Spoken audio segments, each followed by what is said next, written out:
Hello friends, welcome to Gyanshila. दोस्तों, जैसा कि आपको पता है कि एसएससी सीएचएसएल 2020 का नोटिफिकेशन आ चुका है और इसी के साथ मेरे पास में कई सारी क्वेरीज भी आ रही है फॉर्म को लेकर के।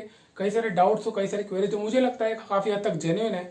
तो मैंने सोचा कि एक वीडियो बना दिया जाए और उस वीडियो के थ्रू आपको ये बताया जाए कि किन चीज़ों का आपको ध्यान रखना है फॉर्म भरते समय। क्योंकि नो डाउट कई सारे वीडियोस आपने देख लिए होंगे यूट्यूब पे अब तक, लेकिन मैंने देखा है कई सारी चीज़ें बहुत लोगों ने मिस कर दी है। तो ये फुल फ्लैश वीडियो मैं आपको बना के दे रहा हूँ और यहाँ पर मैं कोशिश करूंगा ज़्यादा से ज़्यादा चीज़ें आपको बता दूं, ताकि आप जब फॉर्म भरेंगे तो कुछ चीज़ों का ध्यान रखें जो आपको ध्यान रखना चाहिए। क्योंकि होता क्या है ना, प्रीवियस में भी एग्जाम्स में ऐसा हो चुका है। एसएससी सीपीओ का एक फॉर्म आया था, तब भी कुछ चीज़ें ऐसी थी जो एसएससी ने स्पेसिफिकली डिमांड की थी और बच्चों ने उसका ध्यान नहीं रखा और कई बच्चों के फॉर्म रिजेक्ट हुए हैं। और रिजेक्शन का मतलब फ्रेंड्स आपकी पूरी मेहनत बेकार।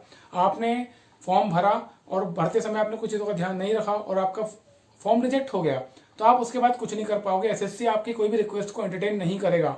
और इस बार एसएससी ने लिखा भी है क्लियर कट अपने नोटिस में कि आपकी उन चीज़ों का अगर आप ध्यान नहीं करते हो, अगर आप रूल्स को कंप्लाई नहीं करते हो, तो फॉर्म आपका रिजेक्ट हो सकता है।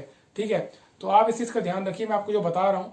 और उन चीज़ों को ध्यान रख करके आप आराम से फॉर्म भरिएगा। बिकॉज जैसे आपको पता है कि 6 नवंबर को आपका फॉर्म आया है और 15 दिसंबर तक आपको फॉर्म भरना है। तो मैं देख रहा हूँ कि कई बच्चे अभी से बहुत ज़्यादा जल्दीबाजी कर रहे हैं फॉर्म भरने में। आपको हमेशा से कहता हूँ कि बहुत जल्दी भी मत किया कीजिए और बहुत ज़्यादा लेट भी मत किया कीजिए। जैसे कि आपको फॉर्म भरना है, 6 तारीख को फॉर्म आया ही है, तो आप कम से कम 20 तारीख तक वेट कीजिए। 20 तारीख तक आप अच्छी तरह समझ लीजिए आपको क्या करना है, कैसे करना है, हर चीज़ को आप ध्यान रखिए, उसके बाद ही फॉर्म भरिए। और 20 से 25 के बीच में फॉर्म भर के खत्म कर दीजिए। ऐसा भी नहीं कि आप बहुत लेट कर रहे हो और 10 तारीख 12 तारीख तक लेके जा रहे हो, तो कि दिसंबर तक आप ले जा रहे हो तो कहीं ना कहीं आपका लॉस हो सकता है। बिकॉज लास्ट जो एग्जाम हुआ है उसमें एसएससी ने एक नोटिस निकाला था आखिरी में, और एसएससी ने क्लियर किया था कि आखिरी के दिनों में, जैसे कि मान लीजिए 15 तारीख आपकी आखिरी, 15 दिसंबर, और आप 13 तारीख को फॉर्म भर रहे हो और 13-14 को मान लो सर्वर काम नहीं किया, 15 को आपका फॉर्म नहीं भर पाया, तो इसमें एसएससी की कोई गलती नहीं है, ऐसा एसएससी नोटिस में कह चुका है। ठीक है, तो अगर सर्वर का इशू होता है आखिरी के दिनों में तो भी आप रिस्पॉन्सिबल हो, एसएससी रिस्पॉन्सिबल नहीं है। तो इसलिए मैं आपको कहूंगा कि आप 20 तारीख के बाद ही फॉर्म भरें, उसके पहले फॉर्म ना भरें। 20 से 25 से फॉर्म भर सकते हो, उसके पहले जो चीजें आपको जानना चाहिए एग्जाम के बारे में वो जरूर आप जान लीजिए। ओके, तो एसएससी सीएचएसएल बेसिकली ये क्या, ये एग्जाम है डायरेक्ट गवर्नमेंट में एंट्री लेने के लिए। जैसे कि कई सारे गवर्नमेंट डिपार्टमेंट्स होते हैं, मिनिस्ट्रीज होती है।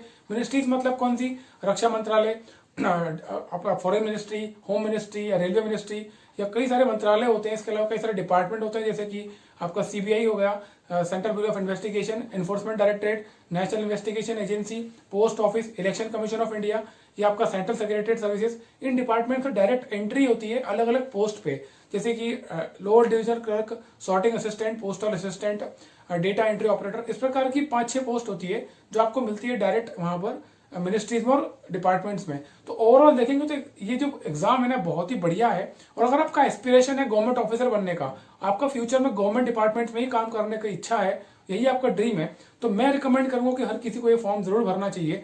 और इसकी तैयारी कैसे करना है वो आपको इसके बाद बताऊंगा। बेसिकली ये वाला वीडियो तो मैं इसलिए बना रहा हूँ ताकि आपको ये गाइड कर सकूं कि आपको फॉर्म भरते समय क्या सावधानियां बरतनी है। लेकिन सेल्फ स्टडी करते हुए अपने खुद की एक्सपीरियंस के बेसिस पे आप कैसे तैयारी कर सकते हो और अच्छी रैंक लगा सकते हो और अपना मनपसंद डिपार्टमेंट और पोस्ट आप ले सकते हो। ठीक है, तो फिलहाल तो हम केवल फॉर्म पे ही स्टिक रहेंगे और फॉर्म के बारे में आपको बताने वाला हूँ कि फॉर्म भरते समय आपको किन सावधानियों को ध्यान रखना है। ओके, तो एक एक करके शुरू करेंगे फ्रेंड्स। सबसे पहले बात कर लेते हैं एज लिमिट की।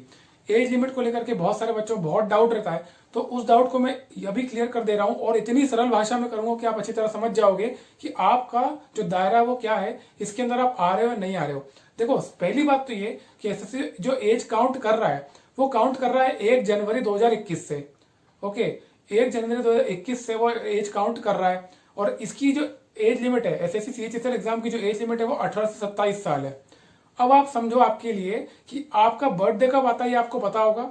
आपका बर्थडे कब आता है वो आप दिमाग में रखो, और जो डेट मैं आपको बता रहा हूं उसको सुनो। आपका बर्थडे जब भी आता है 2 जनवरी 1994, 2 जनवरी 1994 और 1 जनवरी 2003, इन दो डेट्स के बीच में अगर आपका बर्थडे आता है या इन दोनों डेट्स को भी आपका बर्थडे आता है तो आप इस एग्जाम के लिए एलिजिबल हो। अगर आपका बर्थडे 2 जनवरी 1994 के पहले आता है तो इस एग्जाम के लिए आप एलिजिबल नहीं हो। और आपका बर्थडे अगर 1 जनवरी 2003 के बाद आता है तो भी आप इस एग्जाम के लिए एलिजिबल नहीं हो। समझ में आ गया? बहुत सिंपल सी चीज है। उम्मीद करता हूँ एज को लेकर के आपका कोई डाउट अब नहीं होगा, तो आप इस फॉर्म को भर सकते हो। अपनी एज आप ध्यान से भरिएगा, एज जो लिमिट जो आप डालोगे ना तो वही डालना। जैसे आपकी एज पूछी जाएगी, एज क्या है आपकी, सॉरी डेट ऑफ बर्थ आपसे पूछी जाएगी, डेट ऑफ बर्थ आपकी क्या है, तो आप वही डालना जो आपके 10th स्टैंडर्ड की मार्कशीट में लिखी हो, ठीक है। क्योंकि उसको वेरीफाई किया जाएगा आगे जाकर के, जब आपका डॉक्यूमेंट वेरिफिकेशन होगा तो ये वेरीफाई किया जाएगा कि आपकी डेट क्या है, एक्चुअल डेट क्या है, तो कहाँ सोर्स उसका क्या होना चाहिए, सोर्स आपके 10th की मार्कशीट है। अंडरस्टूड। तो उम्मीद करता हूँ डेट का और एज का आपको इशू क्लियर हो चुका होगा, इसका आप ध्यान रखिएगा। इसके बाद आता है आपका एजुकेशनल क्वालिफिकेशन। क्योंकि ये combined higher secondary level examination है तो ऑब्वियसली इसका जो रिक्वायर्ड एजुकेशन क्वालिफिकेशन है वो है 12th पास, ठीक है ना। सरल भाषा में 12वीं पास होना चाहिए, या इक्विवेलेंट एग्जामिनेशन, मतलब आपने मान लो 10th कर लिया, 10th के बाद आपने डिप्लोमा किया तो आपको डिप्लोमा पूरा करना पड़ेगा। अंडरस्टूड। तो आपको ये चीज ध्यान रखना है कि 10th पास आपको नहीं होना है। आप इस साल अगर आपने 10th क्लियर किया है, सॉरी 12th आपने क्लियर किया है, तो आप इस पोस्ट के लिए, इस एग्जाम के लिए एलिजिबल हो। इसकी जो एजुकेशन क्वालिफिकेशन की जो डेट है जो काउंट करने की, वो है 1 जनवरी 2021। उसको वहीं से काउंट कर रहे हैं। मतलब ये हुआ कि इस साल अगर आप 12th पास करते हो तो आप इस पोस्ट के लिए एलिजिबल हो, और अगर आप इस साल 12th में गए हो तो आप इस एग्जाम के लिए एलिजिबल नहीं हो, ठीक है। तो उम्मीद करता हूँ एजुकेशन क्वालिफिकेशन और आपका एज लिमिट का इशू आपको क्लियर हो गया है। तीसरी बहुत ही इंपॉर्टेंट चीज है, एसएससी ने डिमांड किया है कि आपको 20 किलोबाइट से 25 किलोबाइट तक का फोटोग्राफ, पासपोर्ट साइज फोटो खिंचवाना है, जो कि 3 महीने से पुराना नहीं हो सकता। तो आप जब फॉर्म भरोगे तो आपको फोटो आपको सबमिट करना होगा, तो फोटो अपलोड करना होगा। वो फोटो जेपीजी फॉर्मेट में होना चाहिए और वो फोटो बहुत पुराना नहीं होना चाहिए, ठीक है ना। वो क्यों होगा मैं आपको बताने वाला हूँ, ऐसा क्यों मांगा जाता है। बट आप ये चीज ध्यान रखिएगा कि आपका जो फोटोग्राफ है वो 3 महीने से ज्यादा पुराना नहीं होना चाहिए।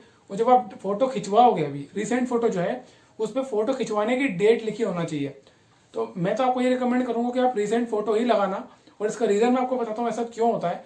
होता क्या है ना, कई सारे स्टूडेंट्स होते पुराने फोटो लगाते हैं, 1 साल 1.5 साल 2 साल पुराने फोटोग्राफ, और 2 साल का समय बहुत होता है आपकी बॉडी में प्रॉपर चेंजेस लाने के लिए। जैसे कोई बहुत मोटा होगा 2 साल पहले, अभी दुबला हो गया, ठीक है, तो आपके फेस में चेंजेस आ सकते हैं। तो ये प्रॉब्लम आपको कब फेस करने को पड़ेगी, जब आप जाओगे एग्जाम देने और आपके सेंटर पे, आपके स्क्रीन पे आपका फोटो आएगा, आपके एडमिट कार्ड पे आपका फोटो होगा, उनके पास भी एक लिस्ट होगी जिसमें आपका फोटो होगा, और वो फोटो और बहुत पुराना हो और आपके आज की फेस से मैच नहीं करा, तो पॉसिबली आपको प्रॉब्लम हो सकती है। पॉसिबली वो आपको कंपेल कर सकते हैं कि आप प्रूफ करो कि आपने ही फॉर्म भरा है। बिकॉज प्रीवियस केसेस ऐसे आ चुके हैं कई साल पहले की चीटिंग होती थी, किसी स्टूडेंट की जगह कोई और स्टूडेंट एग्जाम देने आता था और दे के निकल जाते थे, ऐसा हो चुका है।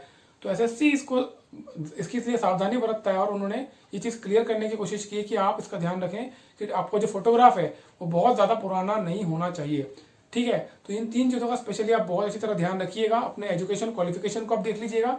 हाँ, एक और इंपॉर्टेंट चीज है कि एजुकेशन क्वालिफिकेशन जो है ना, डेटा एंट्री ऑपरेटर जो पोस्ट होती है डीईओ, इस पोस्ट में अगर आप सीएजी में चाहते हो, computer auditor general of India में अगर आप पोस्टिंग चाहते हो, तो वहां पर आपको एक और एक्स्ट्रा रिक्वायरमेंट है। आपका जो 12th पास है वो साइंस और मैथ्स में होना चाहिए। मतलब कि आपका 12th में फिजिक्स, केमिस्ट्री और मैथ्स होना जरूरी है अगर आपको डीईओ की पोस्ट चाहिए सीएजी में, ठीक है ना। ये अलग से क्वालिफिकेशन मांगी गई है।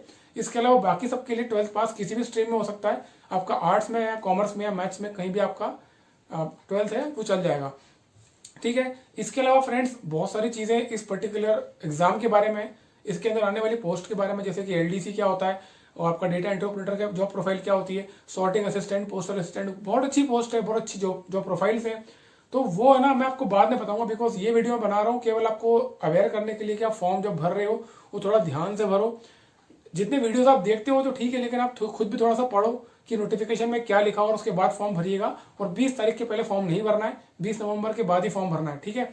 तो फॉर्म भरने के लिए वीडियो बना रहा हूं ताकि आप ध्यान से फॉर्म भर लो। इसके बाद में इसकी तैयारी कैसे करनी है, सेल्फ स्टडी के बेसिस पे आप कैसे अच्छा तैयारी कर सकते हो, जो आपको स्टडी मटेरियल क्या चाहिए होगा, बहुत सारे फ्री स्टडी मटेरियल हम प्रोवाइड कराते हैं। तो हमारे टेलीग्राम चैनल है, आप वहाँ उसको ज्वाइन कर सकते हो, सब्सक्राइब कर सकते हो। वहाँ पर आपको बहुत सारा study material free of cost मिल जाएगा। तो उसको मैं डिस्क्रिप्शन में लिंक दे रहा हूँ टेलीग्राम चैनल का, आप जाके ज्वाइन कर लो टेलीग्राम पे, ओके। इसके अलावा कोई भी डाउट, आपको कोई भी क्वेरी आती है तो मेरा इंस्टाग्राम प्रोफाइल आप जाके मुझे फॉलो कर सकते हो और वहाँ मुझे पर्सनली आप मैसेज कर सकते हो। तो कुछ भी आपको मुझसे पूछना है, कुछ भी आप जानना चाहते हो इस एग्जाम के बारे में या कुछ दूसरी एग्जाम के बारे में जो गवर्नमेंट एग्जाम्स होती है, तो आप मुझसे डायरेक्टली क्वेश्चन पूछ सकते हो और मैं कोशिश करता हूँ हर दूसरे दिन उसमें रिप्लाई करने का, ठीक है। तो ये आपको ये सब बात की चीज़ें, हालांकि तैयारी कैसे करना है अभी आप फॉर्म सबमिट करने में फोकस करो। और जितनी भी पोस्ट इसमें है, LDC की हो गई या डेटा एंट्री ऑपरेटर की हो गया, सॉर्टिंग असिस्टेंट, पोस्ट असिस्टेंट, इन सब के बारे में आपको अच्छी तरह बताऊंगा। इनका काम क्या होता है, इनके प्रमोशन कैसे होते हैं, इनकी सैलरी कैसे होती है, हर एक डिटेल में आपको देने वाला हूँ एक एक करके। बट वो बाद में, फिलहाल अच्छी तरह से आप फॉर्म भरिए और फॉर्म पे ही फोकस कीजिए। तैयारी करने के लिए भी काफ़ी समय है। 25 अप्रैल से आपकी एग्जाम होने, अप्रैल में आपकी एग्जाम होगी, तो एग्जाम में काफ़ी टाइम है अभी। बट फॉर्म अच्छी तरह भरना बहुत जरूरी है, बिकॉज फॉर्म अगर रिजेक्ट हो गया तो इसके बाद कोई सॉल्यूशन नहीं है, आपका पूरा एक साल खराब हो जाएगा। ऑलराइट, तो उम्मीद करता हूँ ये वीडियो आपको बहुत फ्रूटफुल रखा हो। इसके अलावा कोई भी आपका डाउट है, कोई आप कोई प्रॉब्लम है, कुछ पूछना चाहते हो तो कमेंट बॉक्स में आप मुझे क्वेश्चन कर सकते हो। मैं कोशिश करूंगा आपको रिप्लाई करने की। इस वीडियो को यहाँ तक पूरा देखने के लिए थैंक यू सो मच।